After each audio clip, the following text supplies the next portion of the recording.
Hi, welcome to the Optometry Times blog. My name is Dave Kading. I practice in Seattle, Washington. I'm here with two fantastic gentlemen who are going to share a little bit about where they have been in the last year of their life and maybe what their plans are for the future. So, gentlemen, would you introduce yourself and tell us where your rotations have been so far in your fourth year? Yes, my name is Gabe Ficket. I'm from SCO. And so far my rotations have been at the school's clinic itself, then at the Albuquerque Indian Health Center in New Mexico, and now here with you. And from here, I'm heading on to Boston for a residency. Okay. My name's Sean Cudahy, and I'm a student of Pacific University College of Optometry. And my rotation was at the American Lake VA Hospital. Then I did a pediatric center out in Bellevue, Northwest Pediatrics, and then here. Mm-hmm. This site. Mm-hmm. And then at the school as well, did you have a I actually rotation? didn't have to do an internal. I was just all at external rotation sites. Very cool, very cool. So, gentlemen, you know, with the great thing of optometry is we have a lot of different scenarios that we can practice in, from academic to a medical setting to a hospital to private practice or even commercial.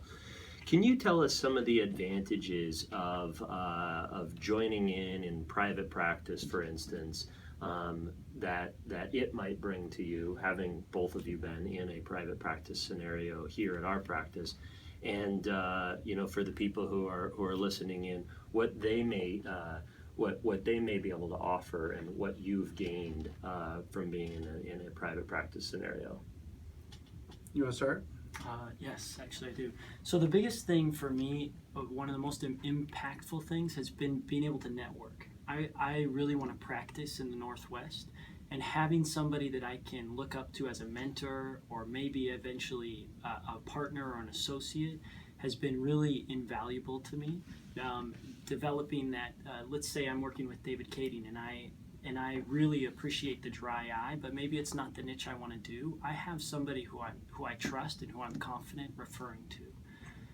And then another aspect of it is, in school we don't necessarily learn all the ins and outs of private practice, how to run one, how an office staff works, what's an office meeting like, or how to see the diversity of patients that a primary care practice sees. You see their infant, and then the same time you might see an adult, and then see the grandma later.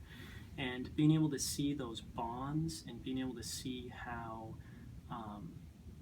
like the true caring for a patient develops over a long term is something really impactful and inspiring that you don't see at a VA hospital or at an Indian Health Service or at these other environments that are a little more hospital oriented and less private practice. Mm-hmm. Yeah, so building on that a bit, I think probably what sticks out to me most is just the mechanics of how an office works in a private setting and getting that exposure that I hadn't had before. Many of my classmates may have, worked in an office before and at least seen what the business of optometry looks like. That's something I had zero exposure to. So to be able to get in, see kind of behind the scenes, is this going to be a good fit for me long term or not, and see all the ins and outs has really been super helpful. Yeah, very good. Well, if you've never considered it, I would encourage you to think about opening your site up for interns. Your practice could be a perfect educational experience for them. There's a lot of advantages to having interns at your practice. You learn a lot because they ask questions and you need to have answers. And you get to share with the next future leaders of optometry. Thank you for joining us for this blog.